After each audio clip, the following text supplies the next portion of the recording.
హైడ్రా కూల్చివేతలు కబ్జాల తొలగింపు విషయంలో తనకి కాంగ్రెస్ నేతగా ఎలాంటి మినహాయింపులు వద్దని కాంగ్రెస్ సీనియర్ నేత మాజీ MP KBP Ramachandra Rao Telangana CM Revanth రెడ్డికి లేఖ రాశారు.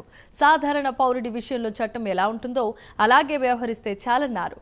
ఉల్లంఘనలు ఉన్నాయని తేలితే తన ఖర్చుతో కూల్చివేస్తానని కేబీపీ స్పష్టం చేశారు. ఎవరూ జోక్యం చేసుకోకుండా చట్టం పని చట్టాన్ని చేసుకొనిద్దామని కేబీపీ సీఎం రేవంత్ ని కోరినట్లుగా తెలుస్తోంది. కొంతమంది నేతలు వారి స్వప్రయోజనాల కోసమే విమర్శలు చేస్తున్నారంటూ కేబీపీ ఆరోపించారు.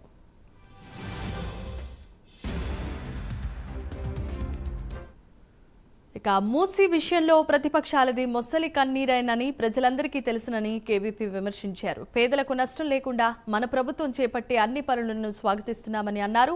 మూసీ ప్రక్షాళన సుందరీకరణను స్వాగతిస్తున్నామని కేవీపీ రేవంత్ దృష్టికి తీసుకొచ్చారు.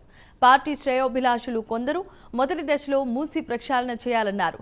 రెండో దశలో సుందరీకరణ చేపడితే బాగుంటుందని మీకు సూచించాలని కోరారు. మూసీ సుందరీకరణపై రేవంత్ ఆసక్తి సమర్థతను గమనించే ఇవి ఆయన దృష్టికి తీసుకురాలేదని కేవీపీ వివరించారు.